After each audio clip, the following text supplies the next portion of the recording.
할렐루야. 예, 거룩하고 복된 주님의 날 우리 노바스코시아 한인 장로교 성도님들 이렇게 만나 뵙고 또 무엇보다 말씀으로 교제 나누게 돼서 참으로 기쁘고 반갑습니다. 목사님 또 이렇게 귀한 기회 허락해 주시고 장로님 감사하고 우리 성도님들께 깊은 감사를 드립니다. 제가 살고 있는 곳은 캐나다 토론토 조금 북쪽 마캄이라는 지역이 있어요. 혹시 와보신 분 계신지 모르겠는데 그 지역에는 중국 분들이 참 많이 살고 계십니다. 제 아이들이 다니는 학교에 거의 한 90% 정도가 중국 아이들이에요.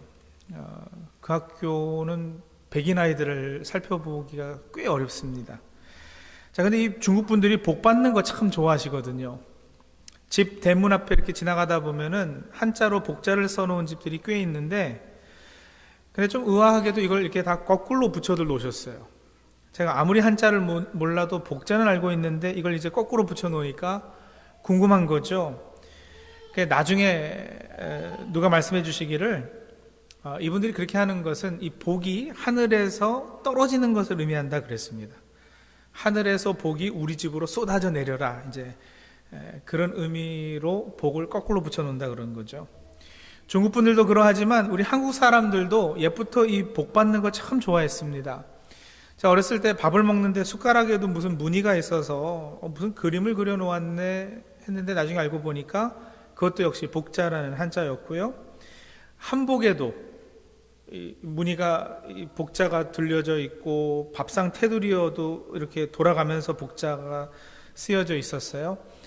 이 복 받는 거 그렇게 좋아하는데 여러분 그 오복이라고 5가지 복도 들어보셨죠?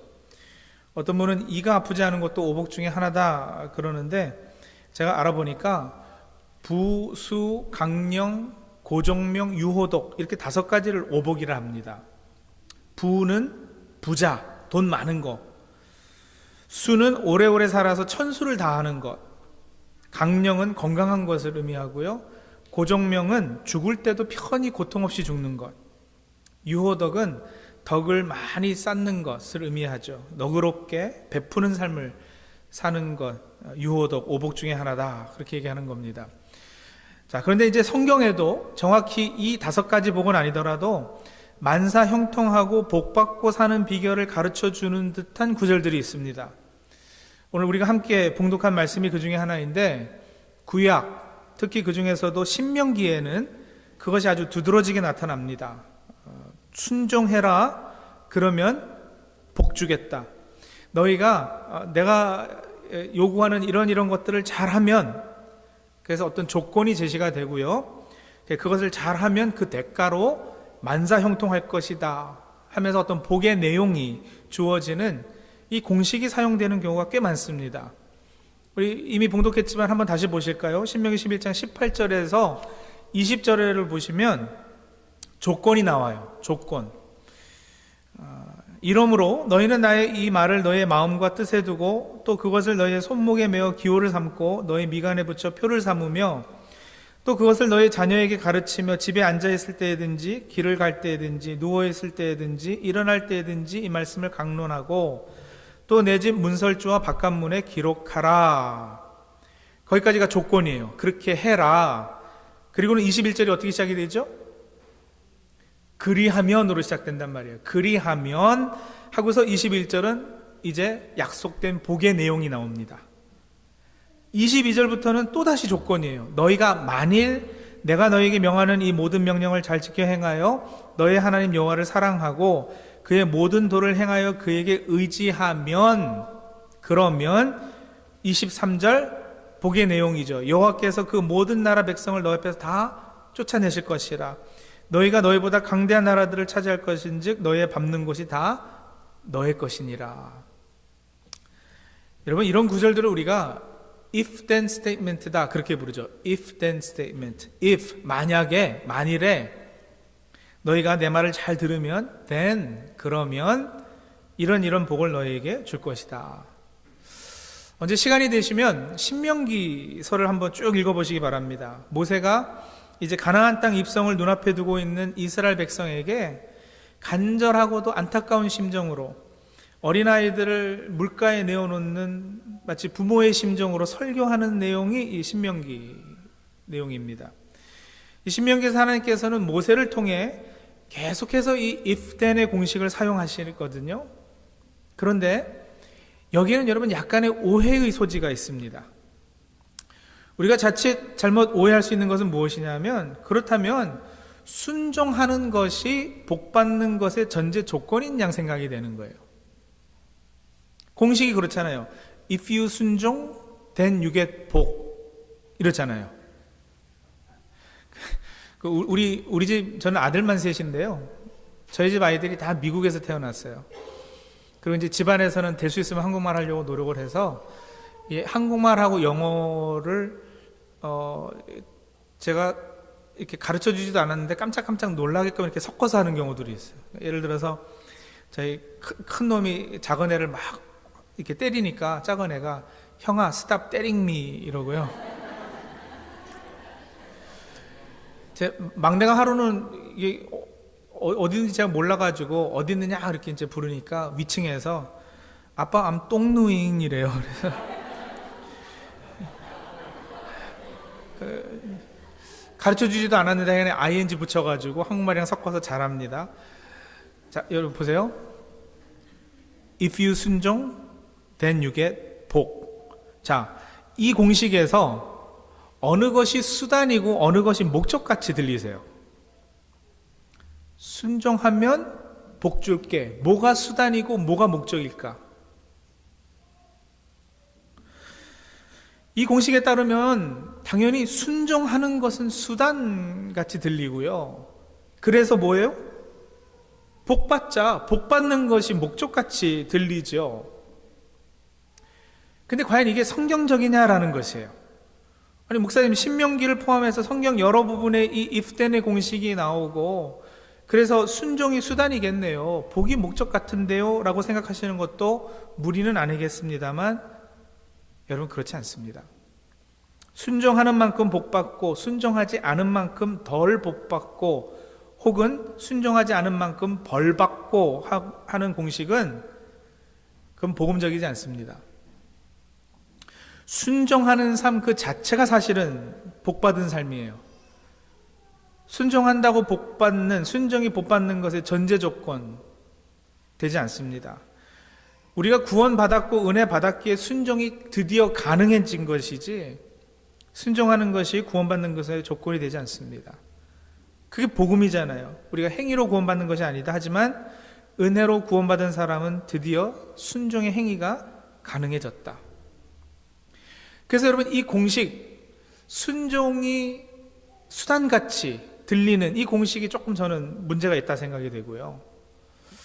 그리고 이 복받는다 할 때 우리는 늘 이 세상적이고 세속적이고 제한적인 의미에서의 복을 먼저 생각해요. 그리고 사실 구약에서 하나님께서 약속해 주신 복이 그러하고요. 우리 성도들도 순종하면 복받는다 할 때 의식적으로 무의식적으로 뭘 먼저 생각을 하느냐면, 내가 열심히 기도하고 주일 성수 잘하고 11조 생활하면, 그리고 교회에서 봉사도 잘하면 하나님께서 나를 부자 되게 해주시고 건강하게 오래 살고 우리 자녀들도 좋은 대학 들어갈 것이다, 이런 생각을 하는 것이죠. 그게 복의 내용이라 생각하는 거예요. 물론 그게 다 틀렸다라고는 얘기할 수 없어요. 문제는 우리의 신앙이 그 이해를 뛰어넘지 못하고 그 이상을 추구하지 못한다면 이제 그건 문제인 거예요. 저는 구약을 읽을 때마다 늘 이게 고민거리였습니다. 왜냐하면 적어도 모세오경에서는 젖과 꿀이 흐르는 땅, 번성해서 자손이 많아지는 것, 그리고 오래 사는 것, 이렇게 세 가지를, 땅, 자손, 장수 세 가지를 하나님께서 복으로 약속해 주시거든요. 근데 이것들이 다 제한적이고 시한적이고 어떻게 보면 세상적인 축복들이잖아요. 여러분, 만약에 하나님을 섬기고 순종하는 목적이 이런 세속적 축복을 받는 것이면 물 한 그릇 떠놓고 나무 앞에서 절하면서 비나이다 비나이다 하는 것과 무슨 차이가 있느냐고요. 우리가 바라는 것도 결국 땅, 자손, 장수고, 무당한테 가서 굿하는 것도 결국은 땅, 자손, 장수면 그 끝이 같으면 뭐가 다르냐고요, 과연.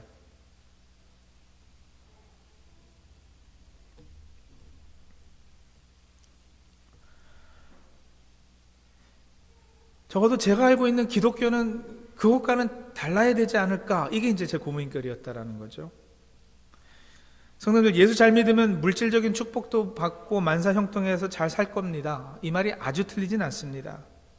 분명 하나님께서 이런 복을 약속하셨다면 말이죠. 그러나 과연 기독교의 본질이 그것이겠느냐? 이 질문을 제가 하고 있는 겁니다. 하나님께서 왜 그런 복을 약속하셨을까? 그 약속의 본질을 깨닫지 못하면 우리의 신앙은 기복신앙으로 흐를 수밖에 없고요. 물 한 그릇 떠놓고 비나이다 하는 그 수준에서 크게 벗어나지 못할 수도 있습니다. 자, 그래서요, 하나님께서는 왜 구약 백성들에게 그럼 이런 복의 내용들을 약속하셨을까? 그 약속의 본질이 무엇일까? 그 깊은 뜻을 한번 살펴보시자고요. 예를 들어서 하나님께서 가나안 땅을 주시겠다 약속하셨습니다만, 하나님 편에서 이스라엘 백성에게 향해 가지시는 궁극적인 목적은 땅 주는 것 그거 자체는 아니었을 것 같아요. 이렇게 한번 쉽게 설명을 드릴까요? 저는 중학교 2학년 때 부모님 손잡고 미국으로 이민을 갔습니다. 그래서 미국에서 쭉 자라다가 이제 한 11년 반 전에 캐나다로 왔는데요. 미국으로 이민 가서 거의 한 15년을 불법 체류자 신분으로 고생을 많이 했어요. 고생하는 가운데 고등학교 2학년 때는 부모님이 흑인 동네에서 가게를 시작하셨기 때문에 가족 회의해서 우리가 헤어포 사용할 아직 그 능력은 안 되니까 장남인 네가 좀 도와라 그래가지고 제가 휴학을 하고 부모님 가게를 도와드렸습니다. 흑인 동네니까 아주 무시무시한 동네예요. 총 들고 들어가서 장사했어야지 됐고요. 방탄유리 이만큼 두껍게 한 그 안에 갇혀서 장사했어야지 됐는데, 그렇게 한 1년 넘게 가게를 부모님을 도와서 하니까 감사하게도 장사가 잘 됐어요. 그래서 1년이 조금 지난 다음에는 다시 학교로 돌아갈 때가 되었는데 부모님이 이제 슬슬 걱정이 되신 거예요.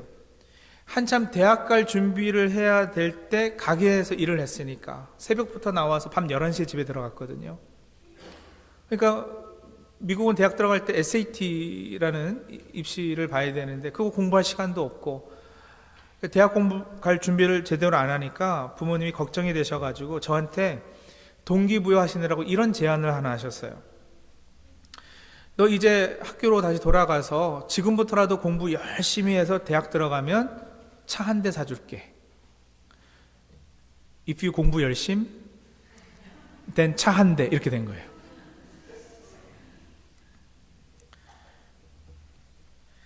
여러분, 부모님의 입장에서 저에게 이런 약속을 하신 그 의도를 한번 생각해 볼까요?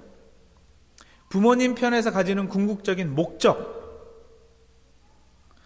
이건 아들이 공부를 열심히 해서 대학 들어가서 결국에는 뭐예요? 훌륭한 사람이 되는 거. 이게 부모님이 가지신 진짜 목적 아니겠어요? 그게 목적이면 차 사준다라는 약속은 뭐예요? 수단이죠. 수단이죠. 공부 열심히 해서 대학 가면 차 사줄게 했을 때 부모의 의도는 차 사주는 거 그거 자체에 있지 아니하고요. 이것이 어떻게든 이 아이에게 수단이 돼서 동기부여라는 수단이 돼서 공부 열심히 해서 훌륭한 사람이 된다면, 저희 부모님이 더 부자셨으면 집 한 채를 거셨을 거예요. 그렇죠? 뭔가 해안에 동기부여 될 수 있을 만한 건 다 거셨을 거예요. 그래서 공부 열심히 하는 거, 이걸 기대하셨던 것이죠. 근데 여러분, 만약에 제가 그런 부모님의 의도를 제대로 파악하지 못하고 차 하나 얻는 것만이 내 목적이 돼가지고는요, 대학 들어가자마자 목적 달성했으니까 학교 때려쳐야지 하고 대학을 중퇴해버리면 부모님의 마음이 어떠실까요? 부모님이 가지셨던 의도와는 너무나도 어긋나는 일 아니겠어요? 부모님이 가지신 목적과 내가 가지고 있는 목적, 의도를 제대로 파악하지 못해서 이게 빗나가면 부모님의 마음은 힘드신 거예요. 자, 다시 하나님과 그 백성의 관계로 돌아와서 한번 생각해 볼까요? If you 순종, then you get 복. 어느 것이 수단이고 어느 것이 목적일까요? 이제 좀 정리가 되세요? 예. 땅 주겠다. 자손이 모래알같이 많아질 것이다. 그 땅에서 너희가 장수할 것이다. 이 약속들은 다 뭐예요? 수단이라고요. 동기부여하시는 거라고요. 목적은 우리가 하나님께 순종하는 것을 배워서 점점 더 온전한 하나님의 사람이 되어가는 것, 제대로 된 하나님 나라 백성이 되는 것, 이게 하나님의 목적이죠. 이런 세속적인 축복의 약속들은 하나님을 의지하고 믿게끔 하기 위한 훈련의 도구이고 수단입니다. 목적은 다시 말씀드릴게요. 성숙하고 올바른 모습의 신앙인이 되는 것, 하나님하고 깊은 관계 맺는 상태에 있게 되는 것, 이게 목적이에요. 문제는 이것이 바뀔 때, 수단과 목적을 바꾸어서 우리가 알고 있을 때, 그래서 가나안 땅 그 자체가 내 신앙생활의 목적이 되고, 모래알같이 많은 자손을 갖는 것이 목적이 되고, 장수하는 것이 목적이 되고, 그것을 목적 삼아서 뭐합니까? 주일 성수하고 금식하고 기도하고 헌신하고 봉사하고 11조하고, 신앙 행위들이 그저 수단으로 여겨지면, 여러분, 신앙 행위들이 수단이 되는 것은 그 행위들만 수단이 되는 게 아니고요, 하나님을 수단 삼는 거예요. 하나님이 그런 존재이시지 않잖아요. 하나님이 그것밖에 안 되시는 분이세요? 내가 사용해 먹는 수단?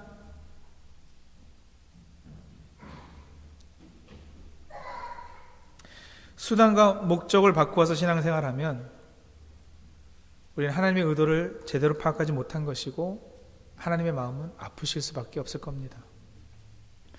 같은 맥락인데요, 이런 질문을 한번 해볼게요. 잘 들으세요. 질문입니다. 하나님께서는 우리를 도구로 사용하셔서, 우리를 수단으로 사용하셔서 하나님의 나라를 세우시고 하나님의 어떤 일들을 크게 벌려가십니다. 맞을까요? 틀릴까요?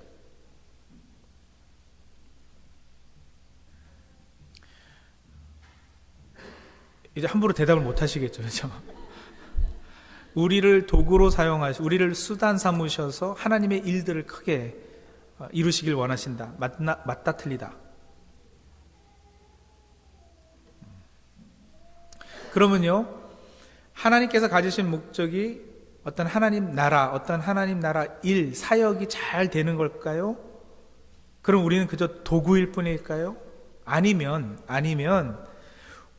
우리가 목적이고, 그런 우리들에게 하나님 일을 맡겨주시는 것, 사역하라 하시는 것은 나를 빚어가시기 위한 하나님의 어떤 도구일까요? 여러분, 이거 말장난 같지만 아주 미묘한 차이 가운데 엄청난 교훈이 숨겨져 있습니다. 물론 우리를 사용하셔서 하나님의 일들을 하시죠. 그 말이 틀리지 않아요. 근데 그냥 한번 따져보자고요. 그 내용을 한번 따져보자고요. 하나님 나라가 온전히 세워지면 그 나라의 백성이 되고 거기서 왕노릇할 사람이 누구입니까? 저와 여러분이요. 우리요. 그러면 우리가 하나님 나라 백성으로 온전히 세워지는 것이 하나님 편에서는 먼저 될 일일까요? 아니면 이 땅에 하나님 나라를 세우는 것이 먼저일까요? 그 차이를 아시겠어요? 이스라엘을 가나안 땅에 들여보내는 것이 하나님 앞에는 급한 일입니까? 아니면 이스라엘이 가나안 땅에 들어가서 하나님 백성답게 살게끔 훈련시키시는 것이 더 우선된 일이실까요? 네. 땅 주겠다, 그 약속은요 10년 만에 이루어져도 되고 400년 만에 이루어져도 되고 상관없는 거예요. 핵심은 뭐예요? 이 백성이 제대로 하나님 백성으로 훈련 받느냐, 그 준비가 되었느냐, 그거죠. 아브라함은 땅을 주시겠다, 자손을 주시겠다 언약을 받은 사람입니다. 그런데 진작 그가 죽을 때는 약속의 땅 중에 자기 묘지로 쓴 땅만 자기 땅이었어요. 모래알 같은 자손을 주시겠다 했는데 겨우 100살에 이삭 하나 나왔어요. 이스라엘 백성은 가나안 땅을 약속으로 받았는데 40년을 광야에서 헤맸단 말이에요. 주시겠다 하고는 왜 그렇게 뜸을 들이시는데요? 여러분, 우리 인생도 마찬가지예요. 예수 믿으면 만사 형통할 줄 알았는데 때로는 왜 이렇게 삶이 힘들까요? 예수 믿으면 잘 살 줄 알았는데, 행복할 거라 그랬는데, 젖과 꿀이 흐르는 가나안에서 살 줄 알았는데 광야가 웬 말이냐 말이죠. 왜냐면 여러분, 하나님께는 저와 여러분, 우리가 목적이기 때문에 그렇습니다. 이 자리에 앉아 계신 우리 한 사람 한 사람이 하나님의 목적입니다.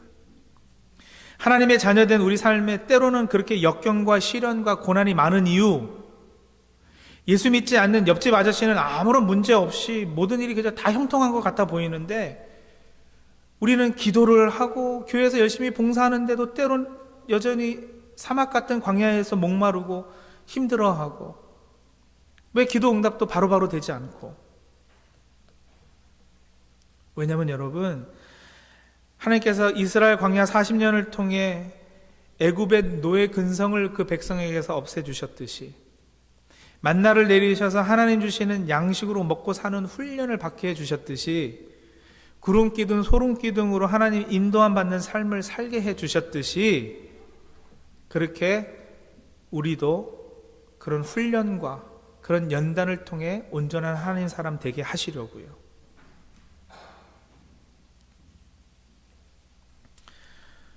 If you 순종, then you get 복. 이 공식의 진짜 의미, 하나님의 가지신 의도는 바로 그것입니다. 성도님들, 우리의 삶이 그러해요. 때로는 세상이 광야이어야 그것을 오히려 연단 후 정금같이 나오는 것처럼 훈련되어진 후에 진정한 하나님 나라 가나안에 들어가서 하나님 나라 백성답게 살게 될 것입니다. 그래서 살다 보면 이런 일도 생기고 저런 일도 있는 거예요. 돈이요, 있다가 한순간에 없어지기도 하는 거예요. 건강이요, 좋았다 언젠가는 나빠질걸요. 제가 100% 이루어질 예언 하나 해드릴까요? 예언의 은사가 있는 건 아닌데 이건 100% 이루어집니다.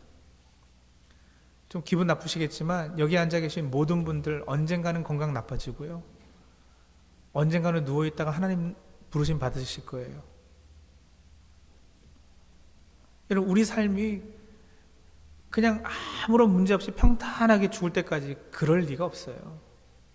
정말 우여곡절, 여러 가지 문제도 많고 비껴가기도 하고, 그러나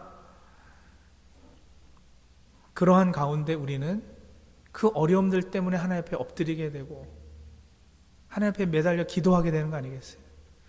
자녀들 키우시는 분들, 자녀들이 말 듣고 잘 자라줄 수도 있고요, 그렇지 않을 수도 있고요. 그러지 않는 것 가지고 너무 그렇게 마음 상해하고 그러지 마세요. 다른 집 아이들은 다 좋은 대학 가고 잘 돼가는 것 같은데 우리 아이는 그렇지 못해요? 그럴 리가요. 잘 되는 아이 하나에 못 되는 아이 20명이거든요. 그렇지 않아요. 너무 속상해하지 마세요. 삶의 이런저런 문제들, 이슈들, 아픔들 때문에 우리는 하나님 앞에 엎드리게 되는데, 그게 하나님께서 우리를 하나님 사람으로 세워가시는 방법이에요. 그런 문제 해결 위해서 하나님 앞에 간절히 기도하는 거, 그건 잘하시는 겁니다. 하나님께서 기뻐하시고 사용하시는 방법이고, 그런 우리 간절한 기도들 듣기 하나님께서는 참 기뻐하시는 거예요. 그러니 성도님들, 혹시 가운데 몸이 아프시고 병에 걸리신 분 계세요? 하나님은 치유의 하나님이십니다. 꼭 나의 병든 몸 치유해 주실 거 믿고 기도하시기 바랍니다. 사업이 어려우세요? 재정적으로 힘드세요? 풍성한 삶 살게 해주시겠다 약속하신 하나님 믿고 의지하시기 바랍니다. 자녀들 때문에 기도하고 계십니까? 혹시 자녀들 중에 신앙 떠나서 교회 생활하지 않고 있는 분들 계셔요? 기도하세요. 꼭 돌아옵니다. 부모의 눈물의 기도, 자녀를 위한 기도는 꼭 응답됩니다. 삶이 고통스럽고 힘드세요? 믿음으로 인내하시고 환난 중에도 함께 하신 하나님께 꼭 붙어 계십시오. 아버지 되신 하나님께서 왜 좋은 곳으로 우리에게 주시지 않으시겠어요? 하지만 성도님들, 제발 수단과 목적을 헷갈리지는 마십시오. 어떤 목적을 위해 무엇을 수단으로 삼으시는가, 이제 그것을 분별하시는 지혜가 있으시기를 바랍니다. 하나님의 목적은 나입니다. 내가 훈련과 연단을 통해 그리스도의 장성한 분량에 이르는 것, 하나님과 깊은 사랑의 관계 맺게 되는 것, 그것이 목적입니다. 그러니까 여러분, 신앙생활하면서 하나님께서 요구하시는 것들 있잖아요. 주일 성수하거라, 교회 와서 헌신하고 봉사 좀 하거라, 예배 드려라, 헌금해라. 여러분, 이 모든 것이 다 왜 요구되고 있는지 아세요? 또 질문할까요? 찬양은 누굴 위해 하는 거예요? 누굴 위해 하는 거예요? 찬양. 정말 대답들을 못 하시네. 누굴 위해서 찬양하세요? 하나님. 헌금은 누굴 위해서 하세요? 하나님? 틀리셨어요. 잘 들으십시오. 요거 잘못, 잠깐 이렇게 졸다가 잘못 듣고 나가시면 토론토에서 이상한 목사가 와서 이상한 얘기 했다든지 이러실 거예요. 잘 들으셔야지 돼요. 여러분, 헌금은 누굴 위해 하느냐? 나를 위해 하는 거예요. 헌금은 누구한테 해요? 하나님한테 하죠. To God. 근데 for whom? For me예요. For me. 왜냐면 생각해 보세요, 여러분. 내가 뭐 10불 하고 100불 헌금한 거 하나님 그거 필요하셔서 나한테 달라고 그러시겠어요? 그거 없어도 하나님 엄청 부자세요. 찬양은 여러분 프레이즈잖아요. 칭찬이거든요. 내가 칭찬해야 하나님의 에고가 막 이렇게 높아지고 그러시는 분이세요? 아니요. 내가 칭찬 안 해도 하나님은 온 우주 만물을 다스리는 엄청나게 위대하신 분이세요. 해도 그만 안 해도 그만이에요. 내가 찬양 안 해도 돌덩어리들 들어서 찬양케 하실 수 있는 분이시라고요. 그죠? 그거 찬양 받아야, 예배 받아야, 헌금 받아야 하나님이 높아지시거나 부자가 되거나 뭐가 더해지거나 그래서가 아니고요. 헌금하면서 내 모든 것이 사실은 하나님의 것인데 그 중에 일부를 떼어서 하나님께 드리면서 내 사랑을 고백하고, 그죠? 내가 예배자로 서면서 내가 그리스도와 함께 십자가에 못 박혀 죽고 이제는 내가 아니라 내 안에 그리스도께서 하신 것을 그 하나님 앞에서 표현해내고, 그렇게 내가 하나님의 사람으로 온전히 세워지는 그 나를 위해서요. 자아가 깨어지고 정말 하나님의 그 능력으로 삶을 고백하면서 하나님 앞에, 하나님 대단하십니다. 하나님 나 같은 사람도 하나님 백성으로 삼아주셨군요. 그렇게 칭찬해드리고 높여드리는 찬양, 그거 할 수 있는 것이 벌써 내가 얼마나 복 안에 들어와 있는 것의 증명이겠어요. 그런 나를 위해 하는 거예요. 그런 나를 위해. To God for me예요. 그게 신앙생활이거든요.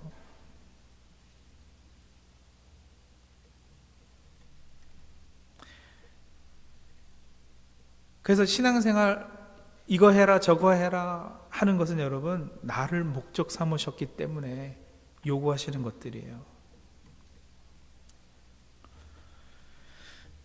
잘 생각해 보세요. 한나가 아들이 없어서 기도했어요. 하나님께서 아들 사무엘을 선물로 주셨지만 한나는요, 사무엘을 다시 나실인으로 하나님 앞에 바쳐버립니다.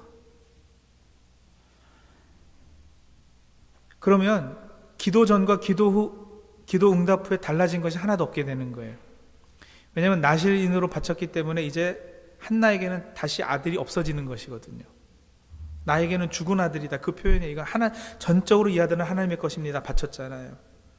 그래서 이 아들을 통해서 무슨 노후 대책을 받는다든가 이런 것도 없는 거예요. 그럼 여러분, 기도 전 아들이 없어서 기도했잖아요. 기도 응답 후 아들 또 없잖아요. 달라진 것이 없어요. 그런데 그 기도라는 과정을 통해서 하나님 앞에 엎드리고 하나님과 소통하고, 그래서 하나님의 계획과 뜻과 이런 것을 깊이 깨닫게 되면서 하나님과 깊은 관계가 맺어졌기 때문에 하늘과 땅이 바뀐 것처럼 모든 것이 바뀌게 된 거예요. 마찬가지예요, 여러분. 가나안 땅의 약속은 땅의 약속이 아니에요. 땅이야 여기 있던 저기 있던 그게 중요한 것이 아니에요. 가나안이 상징하는 것은 이게 네가 전에 살던 곳이 아닌 새 땅이라 그 의미거든요. 새 땅의 백성은 새로운 백성이어야 되기 때문에요. 애굽 바로의 백성이 아니고 새 땅, 내가 주인 되고 내가 다스리는 땅의 백성이 되었다, 네가. 그래서 더 이상 애굽의 통치가 아니라 나를 하나님으로 믿고 의지하는 그런 삶을 살거라. 이게 하나님께서 요구하시는 거예요. 그렇게 우리가 하나님의 목적인데, 하나님의 목적된 우리가 하나님의 뜻대로 준비되어지면 여러분 복도 주실 것이고요, 약속하셨으니까 만사 형통케 하실 것이고요, 병도 고쳐주시고 마음의 안정도 주시고 삶도 평안케 하시고 자녀에게도 지혜 주시고 또 사업도 번창케 해주시고 약속하신 거 다 응답해 주실 겁니다. 너희가 만일 내가 너에게 명하는 이 모든 명령을 잘 지켜 행하여 너의 하나님 여호와를 사랑하고 그의 모든 도를 행하여 그에게 의지하면 너희의 발바닥으로 밟는 곳은 다 너희의 소유가 될 것이다. 아멘이죠? 예, 아멘입니다. 그런데 성도님들, 만약에 절대 그럴 리 없지만 그리 아니하시면 어떻게 하시겠어요? 그리 아니하시면 광야 40년 가나안 땅 약속했는데 40년 광야에서 헤맸잖아요. 그죠? 가나안 땅 약속으로 받았는데 10년이 지나도 20년이 지나도 30년이 지나도 38년이 지나도 가나안 땅을 내 것으로 소유하지 못하고 있다면 그러면 어떡하시겠어요? 신실하신 하나님께서 약속하셨으니 절대 그러지 않아야 하실 거겠지만 혹시 그렇게 오래 기다려야지 되고 응답되지 않는 것 같이 여길 때, 그럴 때도 여러분 이제 오늘 말씀을 들었으니 괜찮습니다. 그리 아니하셔도 괜찮습니다. 왜요? 이제 그 정도 수준의 신앙이면 하나님의 목적이 우리인 것처럼 이제 우리의 목적 역시 하나님이기에 하나님 한 분만으로 족하다라는 고백이 가능할 것이기에 그렇습니다. 하박국 선지자가 이런 고백을 했어요. 비록 무화과 나무가 무성하지 못하며 포도나무에 열매가 없으며 감람나무에 소출이 없으며 밭에 먹을 것이 없으며 우리의 양이 없으며 외양간에 소가 없을지라도, 이런 것들 약속하셨으니까 다 주시겠지만, 그죠? 그래서 그럴 리 없지만 그럴지라도 나는 여호와로 말미암아 즐거워하며 나의 구원의 하나님으로 말미암아 기뻐하리로다. 이 고백이 노바스코시 한인장로교회 성도님들 모두의 고백되기를 간절히 소원합니다. 같이 기도하실까요? 오늘 주신 말씀 우리 마음에 새기면서 한번 기도 제목들을 얻도록 하죠. 성도님, 그동안 신앙생활 하시면서 무엇을 목적 삼고 그 목적을 위해 무엇을 수단으로 여기셨는지요? 교회에 가서 기도하는 그 기도의 내용들, 그 끝은 과연 무엇이었는지요? 하나님, 우리 아이들 좋은 대학 가서 잘 먹고 잘 살게 해주세요. 하나님, 병 걸리지 않고 무병장수하게 해주세요. 하나님, 큰 집 사서 부자 되게 해주세요. 잘못된 기도들은 아니에요. 근데 여러분, 그것이 신앙생활의 목적이었다면, 그 하나님, 제가 헌금도 하잖아요. 주일 성수도 하잖아요. 봉사도 하잖아요. 그런 신앙 행위들이 그저 수단이었다면, 그런 신앙은 병든 신앙이고 잘못된 신앙입니다. 하나님, 수단과 목적을 분별할 수 있는 지혜 주시옵소서. 하나님을 목적 삼는 신앙생활 할 수 있도록 도와주옵소서. 하나님이 목적에게 우리들에게 요구하는 신앙의 행위들, 주일 성수하고 헌금하고 봉사하고 기도하고 하는 모든 것들, 하나님, 그것들을 통해서 잘 훈련받고 잘 하나님의 사람으로 빚어져서 하나님께서 기대하시는 그런 하나님의 사람으로 온전히 서겠습니다. 우리 그렇게 한번 작정하며 나가도록 하고요. 그리고 그렇게 하나님께서 나를 목적 삼으셨듯이 나도 이제 하나님 한 분만을 목적 삼겠습니다. 우리 한번 그 결단 하나님 앞에 올려드리는 시간 갖도록 하죠. 우리 같이 합심해서 기도하겠습니다. 하나님, 감사합니다. 하나님, 우리가 신앙생활하면서 우리 신앙생활의 궁극적인 목적이 무엇인지, 우리가 수단 삼아야 되는 것이 무엇인지 알게 도와주시옵소서. 그저 하나님을 수단 삼는 아버지 하나님, 신앙의 행위들을 세상에서 복받고 사는 것에 수단 삼는 그런 신앙의 잘못을 범하지 않도록 도와주시고, 아버지 하나님, 참으로 하나님께서 나에게 있어서 가장 소중한 분이라, 그것만이 나에게 있어서 궁적인 목적이라, 아버지 여기만 살아갈 수 있는 주의 백성들 다 될 수 있도록 도와주시옵소서. 하나님, 우리로 하여금 삶의 여러 가지 이슈들과 문제들 있게 하셔서 그 하나님 엎드리는 과정들을 만들어 주시니 감사합니다. 하나님, 그렇게 더 하나님의 사람들로 온전히 빚어져가고 만들어져가는 그런 우리를 다 될 수 있도록 도와주시옵소서. 감사합니다, 주님. 하나님, 우리가 신앙생활하면서 과연 우리 신앙이 무엇이 수단이고 무엇이 목적되어야 되는지 이제는 잘 분별해낼 수 있는 지혜 허락하여 주시옵소서. 하나님을 목적 삼을 수 있도록 도와주시옵소서. 내가 하나님의 온전한 사람으로 세워지는 것이 목적되게 해 주시옵소서. 세상적인 축복을 하나님께서 약속하셨더라도 하나님, 그것이 우리의 궁극적인 끝, 목적, 그것을 위해 하나님을 수단 삼는 그런 잘못을 저지르지 않도록 우리를 은혜 가운데 품어 주시옵소서. 예수님의 이름으로 감사하며 기도합니다. 아멘.